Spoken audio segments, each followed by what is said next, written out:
Hello, everyone, and welcome to episode 117 of the WMMA 5 series here on the channel. It's Pride of C in the year now 2009. I can't believe it. It's just another year to start it off as far as in what is our final year of the series, and our final full year because we're going to be stopping it once we get to January 2010. The start of the end of the road for this series, which is just insane to think about. It's been a hell of a journey, and we're hoping to have a great last year. And I think this is going to be a blast. Hopefully we have a lot of fun with this. I think it should be, a lot of fun here. As far as it's funny, every year I feel like I kind of push it back more and more. It went from 2007 to 2010, and maybe I could have done 2015, as far as to make it 15 years, but I just feel like 10's a great number to end it on. Even though we won't be doing that 10th year, but basically from doing, starting with 2000, it will be technically, as far as, 10 years of shows, so that will be a lot of fun to really cap off the 10-year journey. But for this show, Bushido Osaka 8 got Dean Thomas and Tetsuji, and about to Tetsuji Kato, but we'll talk about the main event here in a bit, but we'll go through the mail first, as we only have two pieces of mail. Marcio Cruz and Luis Kane extended their deals. Because I don't even remember if we went through the end of the year awards. We might have for to end out the episode, the last episode here, but we'll do it here. It's Crow Cop won Fighter of the Year. Vanessa Porto won Female Fighter of the Year. Strike Force won Company of the Year. John Jones was the Rookie of the Year. Team of the Year was AKA. Show of the Year was an M1 show. That was in December. A Shudo fight was the Fight of the Year. The worst Fight of the Year was a Rio Heroes fight. And then there was a Knockout of the Year. That was in M1 show. And the Submission of the Year was a WEC show. Javier Vasquez. And then main event of the year was a Pancrase main event. The upset of the year was Jerome Lake Banner and Naoya Ogawa from Pride 39, the Rumble from Down Under. As I'm pretty sure we might have actually went through those already, but felt like maybe we didn't. So just better be safe than sorry. But Ramiro Sato and Dean Thomas, our main event. We also have Yuki Kondo and Mauricio Shogun Hua in our co-main event. Charles Crazy Horse Bennett, Josh Neer, Heath Herring, and Gabriel Gonzaga. Carlos Newton and Pete Sell. Then Ice Cold Igor and Kazuchika Fujita, two legendary figures of the series for different reasons. Kazuchika Fujita, the man who's beaten a former Fighter of the Year now in Mirko Crow Cop, and then, of course, Igor's run that he had in his prime, and then our two prelim fights, Ryan Bader and Roger Hollett, and then Kyle Noak and Ben Saunders.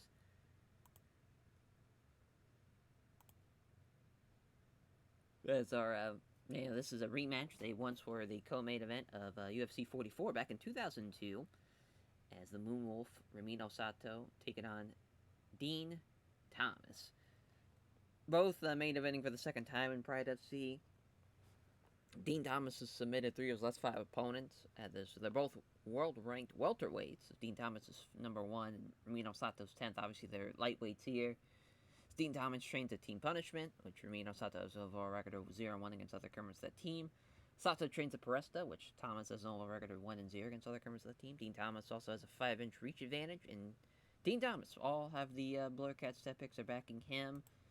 He is 1-1 in Pride FC. He lost his debut to Toby Imada. He just beat Juan Baraga back in July of 2008, looking to start off the year 2009 with a big win. Ramiro Sato, 5-1 though in Pride FC. He's only lost to Josh Thompson, which is no small feat. They have both lost to Toby Imada. Of course, the Dean Thomas armbar loss in the second round back at UFC 44, looking to avenge that loss here tonight. That should be a fun one, though. It should be a fun main event. As Yuki Kondo is getting fed to Mauricio Shogun Hua. Shogun, a guy who is still fighting in the year 2022. And, here in 2009, he has not...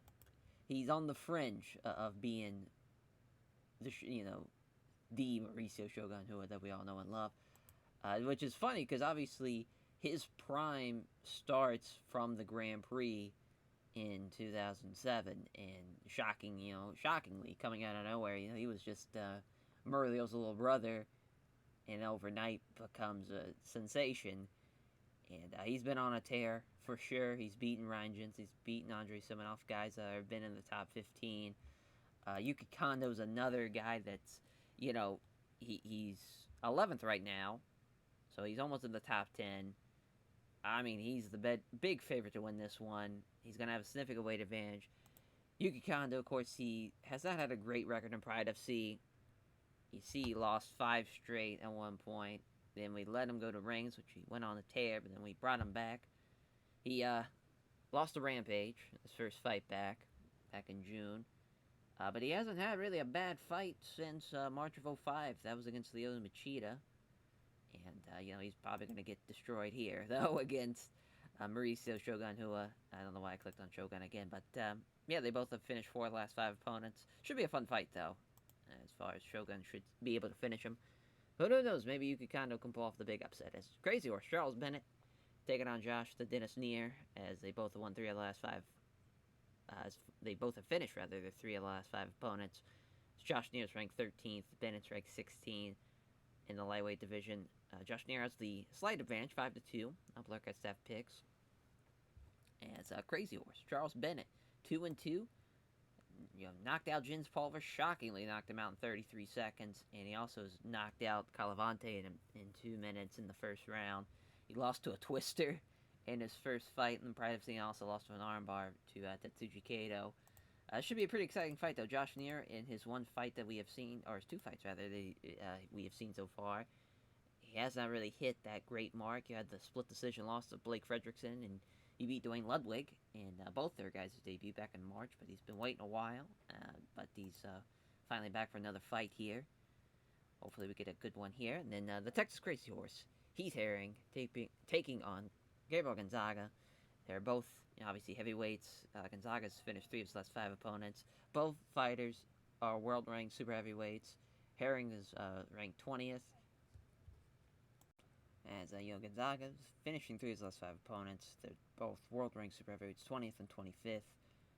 4-3, Blurcat staff picks, very, very close. And Gonzaga is, of course, 4-1, 7-2 as a whole. He's only lost to Greg Wickett in Pride FC. Just beat Frank Mir by decision. But, with Crazy Horse, the Texas Crazy Horse, Heath Herring, he is 20th, or he's 18th, rather, as far as in the heavyweight division for us. So he's someone that at least is almost in the top 15 for Gabriel Gonzaga. Just beat John Olav in his previous fight, knocked him out too, but he's lost to Pedro Rizzo's, lost to Mark Kerr. Definitely has been losing more than winning, it seems like, as of late, and hopefully he'll get something. As far as if he's matched with like other wrestlers, it usually goes very badly, but it should be a pretty exciting fight though here with Gonzaga. Gonzaga can push the pace, but we'll see though. I mean, Gonzaga does have a wrestling background, and it could be a bit of a snoozer. We'll see. That's a bit of a gamble with Heath Herring a lot of times, is sometimes they'll just try to, it turns into a grappling contest. That's the Ronin. Carlos Newton taking on Pete Drago Cell. It's Pete Cell with the 6-inch reach advantage. Carlos Newton is the underdog, 3-4, slight underdog over Pete Cell. Obviously, Pete Drago Cell, though, will have the, hasn't had a lot of big-time fights, and as far as in this welterweight division, 10-5, 2-1 in Pride FC. Just beat Josh Koscheck by a rear naked choke as well, so he's got that finish. But someone who didn't do well in the UFC, lost all of his fights in the UFC. He lost to Jay Heron, but obviously Carlos Newton, here's a guy who's welterweight champion, 18, 12 and 1, but definitely you would assume his best days are behind him. It's been almost 5 years since his last run as the welterweight champion, and of course he was the first welterweight champion way back when. To think about that, so it's a big win for Pete Drago Cell if he does pull it off. But this be a great win for Carlos Newton. He's still 32. It's just crazy to think how Carlos Newton kind of just fell off a cliff in real life. By the previous, by not the previous decade, but by the next decade, the 2010s, he's basically a forgotten force in MMA when he was very much a big part of that welterweight division in the 2000s. So it's just maybe. Well, I guess we'll see. We'll see how he does here against Pete Cell. Then some ghost of heavyweight past really in this one, an Ice Cold Igor and Old Ironhead Kazuchika Fujita. Fujita trains at Presta, which Igor has over record of 0-1 against other members of that team. Fujita and Igor haven't won since 2006, almost a month apart. August and September. First time they have fought, and Ice Cold Igor is going to be a big favorite to win this one, which is very unique for him because he has not been a favorite in a while. He's 12-10-1 in Pride FC, which is wild to think about. I mean, he has. It's crazy to think that. Really, besides the 2006 win, you'd have to go back to 2003 for his last win in Pride FC. That's insane to think about. Really, just once the second half of the 2000s hit, he was a shell of his former self. But he also took on some savages, though. You look at those names, the Big Nog, both the Big Nog fights, the Fedor fight, took on Frank Shamrock in a super fight, Alistair Overeem, then Mark Kerr coming back after being gone, Marcotte at middleweight, because we were just like, we'll see what he can do at middleweight. Then he misses weight for Forrest, and Forrest finishes him. He's been submitted the past 4 fights, and he got knocked out against Alistair Overeem. I wouldn't count out Kazuchika Fujita. I wouldn't count him out. His style can mesh well with against someone like Ice Cold Igor, even though he's on a 3-fight losing streak. They both have lost to Alistair Overeem. He got knocked out by Don Fry as well, but this is going to be interesting. It's just that Shockwave's fight against Crow Cop will always stand out to me. That fight was insane. He also has beaten Alistair Overeem in the past. This is wild to think at Pride 12 Cold Fury. It's wild to think. But that should be a fun way to start off the show. Then our prelims, as Ryan Bader making his debut in Pride FC, is Roger the Hawk Hollett, submitted 3 of his last 5 opponents. He lost his debut. He was 8-0, lost to Rashad Evans. That was back in April. He's waited a little bit, but now he's here for to start off the year against Ryan Bader. Ryan Bader he's 2-0. He won both his rings fight, which he beat Sadoku as he beat him at a TKO 2 in the first, which I thought was pretty impressive. But the second fight against Anthony Parrish, probably not so much, but this is a nice fight for him. It's the undercard. He'll be 3-0 if he wins. I would assume he's going to get the win here, but you never know. And then Kyle K.O. Noak against Killer B. Ben Saunders, as the first time they have fought. Kyle Noak's going to be the big favorite here, even though Ben Saunders, he's training at Hammer House for this fight. Even, Kyle Noak has over a record of wins there against other members of the Hammer House team. Yeah, Kyle Noak's a savage, even though he's 1-3 right now, and he's just lost his, last 3 fights. The talent's there. We just got to unlock it. And really, because he's beat like Kara Farisian, he's gotten some wins. Like he did pretty well in the UFC. He only lost to John Alicio. It's not bad, as far as really the guys he's lost to, they've been pretty talented. Yeah, as far as Matt Serra, of course, and Mike Pyle, like they're talented guys. But Ben Saunders, another guy who I don't think he's as talented as somebody like Kyle Noak, but we'll see what happens. I think it might be a little evenly matched, but if it stays standing. But I think once it gets to the ground, Kyle Noak should have the advantage. So we'll see how it goes in this one. Yeah, minus 560. Whew, big heavy favorite. And from Queensland, Australia, Orlando, Florida. So they both weighed in at 183. We'll see how they go as far as if someone's going to be a little heavier. One would assume Ben Saunders probably fighting at 190. Big John's a referee. Round 1 begins as they touch gloves. Noak steps forward, willing to take a few shots. He's trying to wrestle up with him smartly, with that. Jab is wide, and he lands left hand. Saunders is looking to trying to grapple, actually, but couldn't take the initiative. I don't think that's a smart idea. Two-punch combination from Kyle Noak, but doesn't hit either of them. No, a 1-2 from Noak fails to land again. Saunders now into a clinch. That's a good idea. Looking for the Muay Thai clinch, but he gets out wrestled, though. So now Noak's looking to muscle him up against the ropes. He does so. Now he's looking for the takedown. He's got the takedown, too. Manager's trying to catch his breath. And now, as in half guard, Noak's trying to catch his breath. Content to throw a couple punches to the body. Trying to sweep him now, but he can't do that. In half guard now, Noak catches his breath. Content to throw a couple punches to the body. Saunders gets some separation now, trying to scramble. He may regret that, though, as now gives Noak the perfect opportunity to get side control. A couple of knee strikes now. Some more knee strikes to the ribs. He's trying to still stuck in side control. He's trying to pull guard. That's not happening, though. I just kind of at a stalemate. Big John's finally going to stand him up. Quick 1-2, doesn't land either blow. Saunders is trying to clinch with him now. Or trying to, yeah, he is trying to clinch with him. But Noak out wrestles him. Trying to get him up against ropes again. Looking for another takedown. He gets stopped that time, actually. Ben Saunders now looking for the Muay Thai clinch again. But Kyle Noak keeps fighting it off. Yeah, just keeps on fighting it off. There's a hard foot stomp now. Noak looking for the takedown at the end of the round. He does so. And he lands a couple punches as well. So yeah, all Kyle Noak. I thought for sure at least Ben Saunders was able to get a Muay Thai clinch in. But even then, not looking good. They clinch up again. Noak's going to have the advantage. Knee strike to the body. More knee strikes to the side of the stomach that time. Prevents the knee strike from being applied there.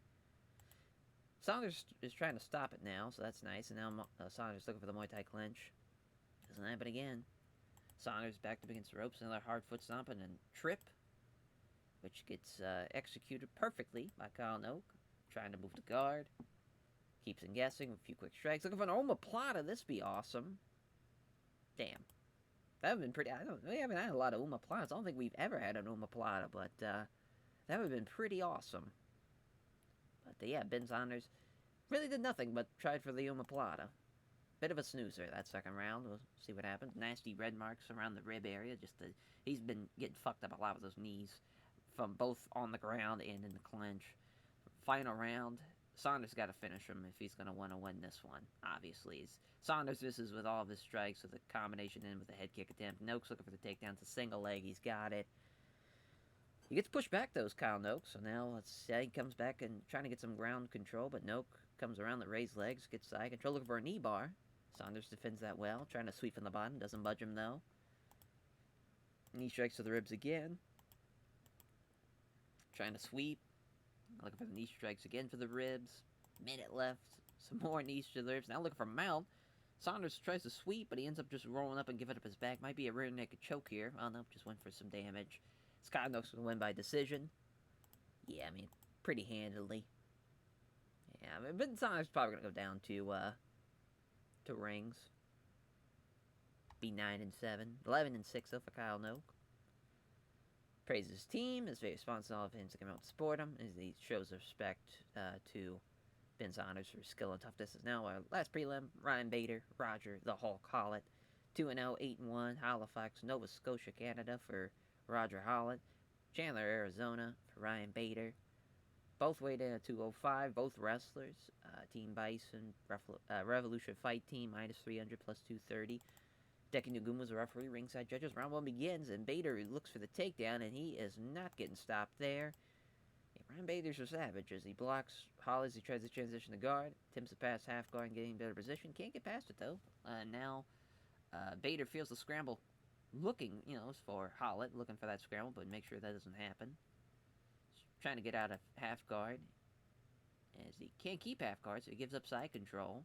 There's Hollett. See what Bader can do out of side control. Still just pounding away. Halfway mark now. Bader fires off some punches. They aren't throwing any great force. Tries to pull guard on Bader. Taking Nuguma decides there's a lack of progress being made. Stands it back up. Two fighters stand and trade strikes. Bader comes in looking for the takedown. It's a big takedown. Bader throws a few strikes. Clearly just slowing things down, though. Throws a few right hands now. Just mainly trying to catch his breath.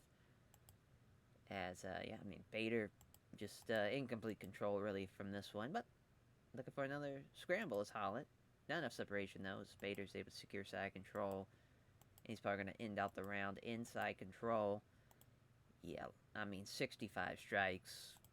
It's going to be a long night for Roger Hollett. As Hollett aggressively moves in, grapples with Bader, though, trying to get some muscle him up, but that's not happening. Looking for a slam is Ryan Bader, and he does so. He slams him down, plants him to the mat. See what Hollett's going to be able to do here on his back. Not a whole lot. There's a few right hands to the body. Some more right hands. Now trying to get some underhooks in and try to get some separation to scramble, but Bader, again, is able to get the Hulk in side control as he's just too slow for him. Still pounding away. Not able to land a lot of clean shots, but he just landed shots to land shots at this rate. Fires off some right hands. Doesn't get in with the attempt, that's another dominant round for Ryan Bader, which he's already landed 100 strikes. See what happens in the third. Bit of a snoozer, again. Back-to-back prelims, not really going the way we hoped, but it's the way she goes as Hollett aggressively moves in, grapples with him, trying to muscle him against ropes. Finds himself being out-wrestled. Bader looking for a takedown. That gets blocked, though, as Hollett now turns around and is able to get free of the clinch. Bader's trying to push him against ropes. He does so. Bader looking for a Muay Thai clinch. Oh my, what have we got here? Oh, misses the knee strike. Hits a knee to the ribs, doesn't have much power behind it. Another knee strike, but it doesn't connect. And can't get free of it, though. Still stuck in Muay Thai clinch. Nice. Releases that. Bader, he's already won the fight. He just got to not get caught. And he's just outclassed him the whole way. Hollett, though, is looking to muscle him up against ropes. He does so. And he's just going to smother him. Well, that's a terrible way to end out. You finally get control of the fight, and you're just going to get just going to lay there. Not a great effort, but decision win for Ryan Bader. Unanimous decision win. Not a great start for Ryan Bader, but, he couldn't get a finish. He did all he could. I don't think he really laid and prayed. He was landing shots, but they weren't really just doing a lot of damages. Thanks everyone connected to Team Bison for helping him prepare for the fight, and his sponsors for winning him financially. He's visibly delighted, celebrating starting his Pride career with a win. So our opener of the main show, Ice Cold Igor, Ironhead, Kazuki Vegeta. No team for Ice Cold Igor. Presta for Vegeta, plus 370 for Vegeta, minus 470 for Ice Cold Igor. Big John's our referee. Fight begins. They come together and strike. Brief exchange of fire, but neither can land anything. There's a right hand taking on the gloves. Vegeta misses jab, also has a right hook blocked. Can't connect with the jab, but a nice straight right hand that lands hard. And another, can't hit the jab, but he hits the beat of a straight right. And there's a crunching right hook after failing on the jab.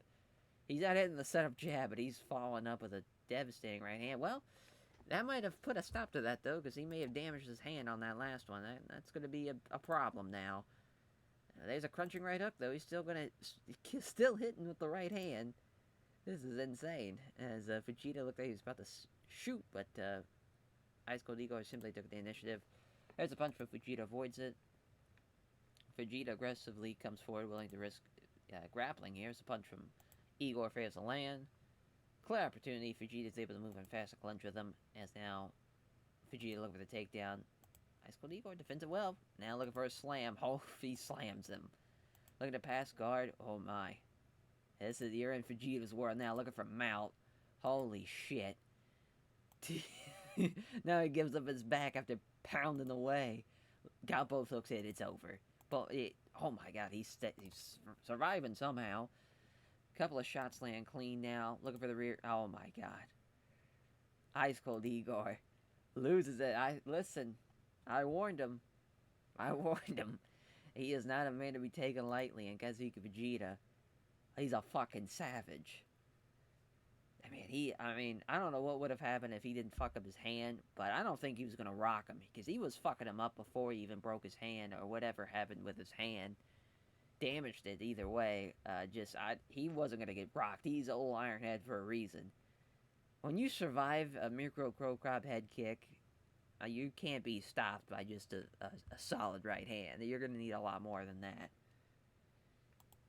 Yeah, he's so awesome. And, oh man, a Gary Goodrich fight, that'd be pretty electric. As he gives thanks, praises the team of Prestas, various sponsors, all the fans came out to spoiler match, so you'll be interested in fighting next. It says they'll fight whoever they put in front of him, but thanks Gary Goodrich to be a particularly good contest. Very depressing about Ice Cold Igor, because that was really his fight to win, for sure. He's the heavy favorite. And, an injury sucks like that, but even then, he was just embarrassed on the ground for sure, and yeah, he might be down the rings. Very well could be. As the Roding, Carlos Newton beat Drago Cell, welterweight contest, minus 140, both guys pretty even fight here as Revolution Fight Team Saku Hada for Pete Cell. Both have some type of jiu-jitsu, rather it's Dragon Ball or Brazilian. So we'll see what happens. Hideki Nagumo was a referee, ringside judges. Here we go. Carlos Newton right out of the gate looking for the takedown. He's got it too. Carlos Newton not fucking around. He blocks the attempt to sweep too. Pounding with some elbow strikes again. Pete Cell trying to sweep from the bottom. Not happening. Carlos Newton with a great game plan already. Starting out some punches from the bottom, and Newton leans back to avoid them. Some more elbows. They're not troubling him, but I mean, it probably doesn't feel good at the same time as Newton doesn't allow the double underhook. That's pretty quick, I'll be honest. I feel like he's doing some damage. Maybe he's not, as they're going to stand him up. Newton looks for another takedown, but Pete Cell keeps the pressure on. There's a left and a right. Newton with another takedown attempt. This time Pete Cell sprawling, stepping back. Now looking to step in and look to unleash. It's a pair of tentative jabs which have zero effect from Carlos Newton. Pete Cell with 2 punches that miss. Newton looking for another takedown. He's got this one though. 2 for 3 on takedowns. Carlos Newton, he's looking to just grind him out, which is interesting. I did not think that was going to be the game plan here for Carlos Newton, but that seems to be it.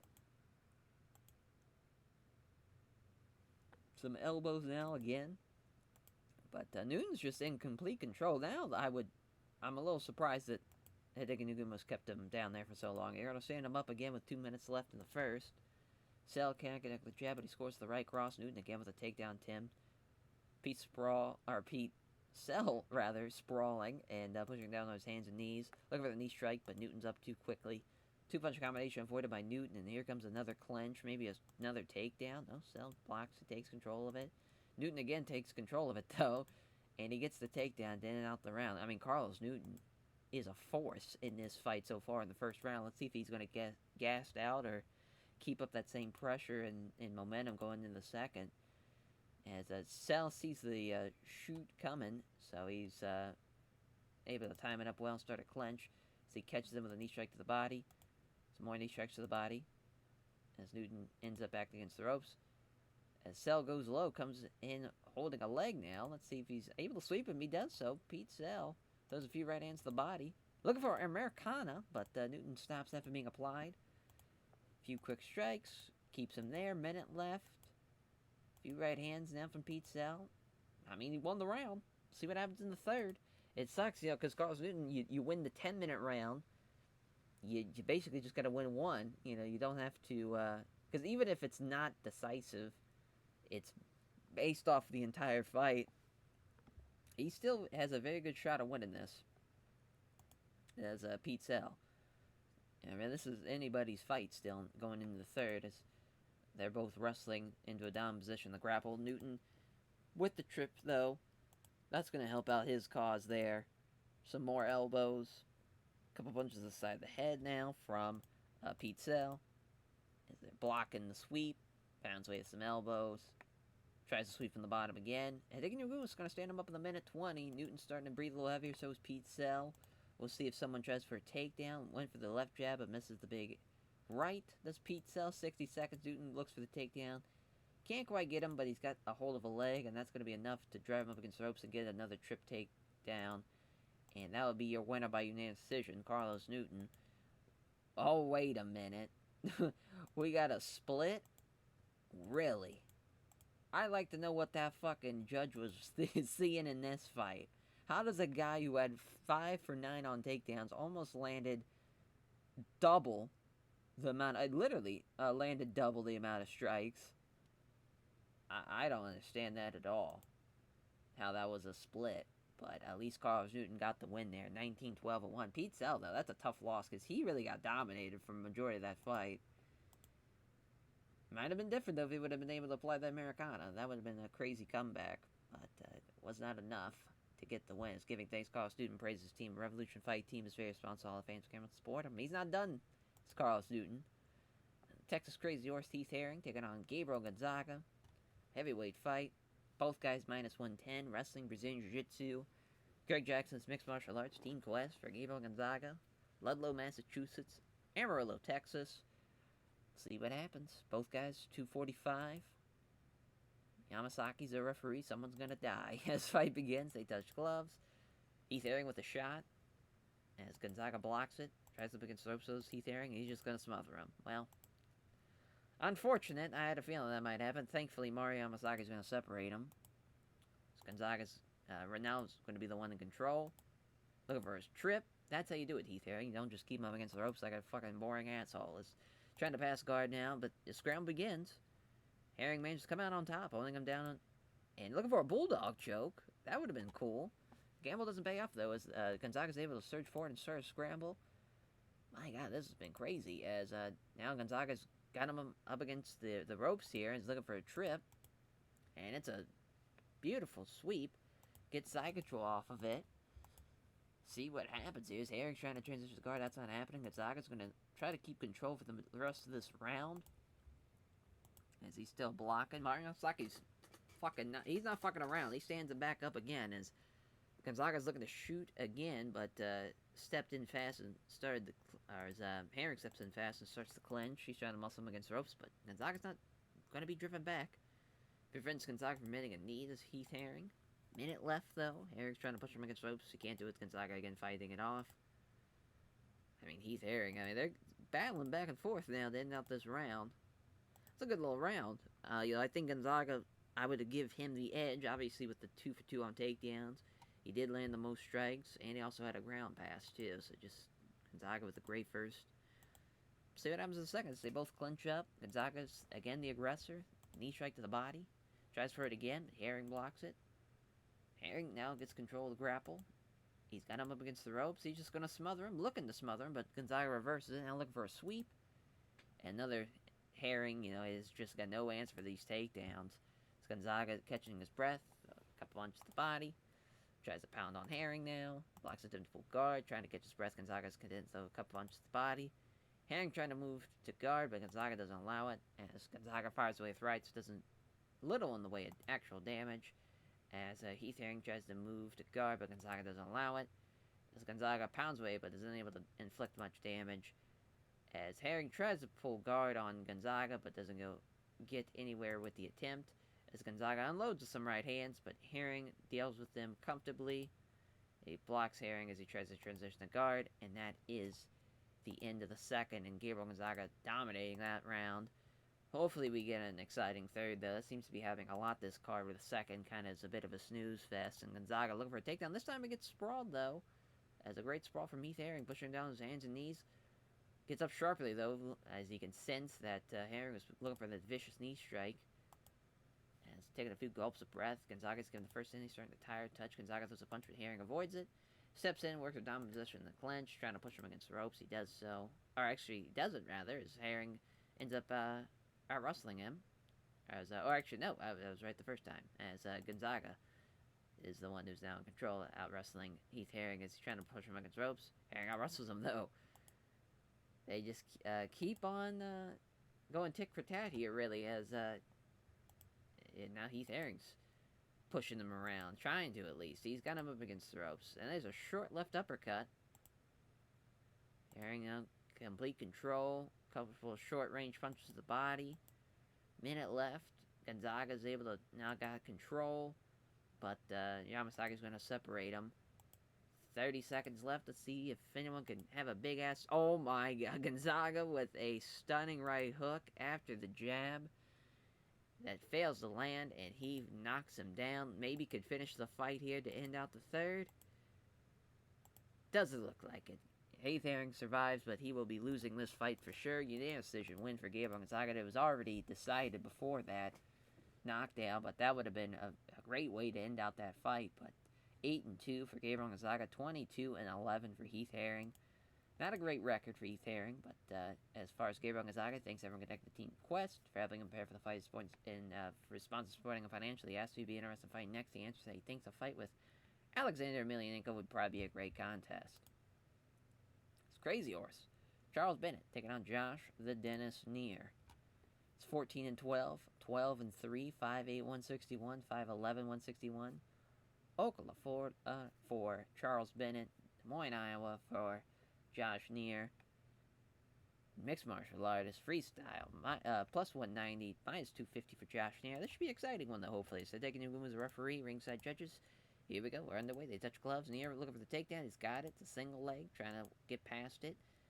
He's passes and gets side control, but doesn't have time to secure it, so scramble begins. Neer's underneath Bennett, north-south. A couple of short elbows. Not really landing, though. Scooting free from under Bennett. Now, as Bennett manages to come out on top. Throws a few left hands, takes him on the plane ahead. Attempts to pass guard. Passes, and then starts to scramble. Somehow manages to come out on top of Bennett, north-south. There's a short knee strike to the side of the head. Blocks Bennett as he tries to scramble now. As Neer tries to spin out and lock him in an armbar. But Bennett pulls free and holds him, and the scramble begins. Bennett ends up having to pull guard, losing out in the scramble. Neer trying to slice him up with an elbow, but isn't able to connect. As Bennett's looking to try and get a scramble, but Neer's too quick and prevents that. Bennett again looking for a scramble. As again, Neer's able to stop that, and he's got side control, looking for a Kimura. Bennett blocks it. A couple of punches now, looking for an Americana. Oh, and he's got the Americana. Josh Neer threw a lot of great submissions, so that was a very fun fight. Just Charles Bennett, he didn't really have a shot. You know, I don't know why they didn't want to stand up with Josh Neer, but obviously he couldn't really do it, to begin with, because, that was pretty quick once Josh Neer got that takedown. It's pretty much over for Charles Bennett. His kind of strengths were thrown out the window after that. Josh Neer gives a name check there in the Black House. All of his various sponsors, all of his friends, famous supporters, asked to be interested in fight next. He says he'll fight whoever they put in front of him, but he thinks Joaquim Hansen would be a particularly good contest. That would be a pretty good fight. So our co-main event, we got Yuki Kondo against Mauricio Shogun Hua in our middleweight division, 7-1, 37-21-3. Can Shogun destroy Yuki Kondo here? I'm sure he will, as he's getting a big-time opportunity against Yuki Kondo. Big John's the referee, ringside judges. Giving up at least 25 pounds is Yuki Kondo. They touch gloves, 1-2, but doesn't land either blow. Shogun's got a Muay Thai clinch. Thought that was going to be it. But there's a jab and a leg kick. Oh, it is after he caught the leg kick, and then I was looking for the takedown, and he's got it. Oh, but look at this. Looking for a leg lock, but Kondo blocks that. As now he's throwing a few relatively weak right hands, though. That's Yuki Kondo trying to throw stuff on the bottom. Again, looking for that leg lock, but Yuki Kondo keeping him tight guard. Trying to catch him with a punch from the bottom again. Yuki Kondo's not giving up. He's throwing a lot of punches from the bottom. They're going to stand up now. Two-punch combination avoided by Shogun. Now Shogun's able to get a hold of him now. Well, that's probably it. Yeah, there's a big knee to the face. Can't get free of it again, and there's another one that knocks him out cold. As Shogun with a dominant display. 8-1, 37-22-3 for Yuki Kondo. The names he has fought is insane. He has been just fed to the fucking wolves in this middleweight division, as Shogun gives a name check to everyone at Brazilian Top Team, all of his sponsors, all of his friends, family, supporters, showing respect. Mauricio Shogun Hua praises Kondo for his skill and toughness. As our main event, Moonwolf Firmino Sato taking on Dean Thomas, 24-7, 25-9-1. As Firmino Sato does have a slight weight advantage, but you see the betting lines. That is crazy. Minus 810. Very shocked that it is that one side of Dean Thomas. Taking Uguma's referee, ringside judges. Thomas towering over Firmino Sato. So here we go. They touch gloves. They come together in a clinch. Thomas aggressively gets some control in the clinch. Went for the trip, but Firmino Sato stops it. Goes for it a second time again. Firmino Sato stops it and now takes control. Sato looking for the takedown. Look at that. He's got him down. Looking for a leg lock. Can you imagine if he would have leg locked him as a plus 640 underdog? That would have been insane. Now Dean Thomas looking for an armbar from the bottom. That's not happening. Look at the pass guard. He keeps it, though. Trying to pass again. Scramble begins. After getting side control, can't secure it as Sato spots an opportunity and moves quickly to try and secure a leg. As Thomas avoids the threat of a leg lock and ends up in guard. Yeah, I could understand Firmino Sato. You're a big underdog. You got to go for broke sometimes. And even though that's a big tactical error, I don't blame him for it at all. as he grabs him in close and now smothering him down low. As Dean Thomas now looking for the leg lock, but Sato maintains control. Sato looking for an armbar from the bottom. Can't get it. Dean Thomas looking for a leg lock. I love how these guys keep on trading for submissions, though. This has been fun. Bad choice, though. Dean Thomas is able to secure side control. So that's another bad, costly tactical error from Ramino Sato. He's trying to move the guard, but Thomas doesn't allow it. Thomas looking for a knee bar now. Sato defends that well. Another knee bar attempt that gets stopped again. Few strikes, clearly just slowing things down. Looking for another knee bar. That gets stopped again. 60 seconds now. Referee's going to stand him up. Dean Thomas looking for another takedown. He's got the single leg. And now looking for a leg lock again. Looking for an armbar from the bottom. The amount of submissions these guys threw at each other. Over 11 submission attempts between the two of them. Not a lot of strikes landed, of course. Only 13 strikes, but a lot of submissions thrown. Well, not... no one's really wanting to see two guys keep on missing, but it leaves you on the edge of your seat, though, a little bit. As far as for me, I'm sure the casual audience here in Osaka, though, is hating it. The second round, though, as Thomas gets in close and clinches with him, looking for another trip. It's a beautiful leg sweep. There's a knee strike just above the hip now, looking for another knee bar. Gets stopped again. I think the first round you win for all your submissions. It didn't work. I would have definitely tried to change the game plan and try to at least try to finish him or something with strikes and try to do something, because it's definitely not working. They stand him up again, and Dean Thomas just a little rinse and repeat action. Oh, but look at that, though. That's all it takes. Ramino Sato, armbar from the bottom. The plus 640 underdog beats Dean Thomas with an armbar from the bottom. How about that? The Moon Wolf pulling it out of nowhere. 26, 9-1. Don't count out Ramino Sato. That's how I was... When the fight was made, I want to say Sato was like a plus 400 underdog, and I was pretty shocked by that. Because, man, he's been on a tear. He's a veteran of the sport. He's someone that is a bit of a savage, and Dean Thomas hasn't really gotten his footing here and is not riding a great wave of momentum. He could get caught here, and he definitely did there. And an exciting upset as he gives things. Ramino Sato praises Team Press is very responsive to all of this.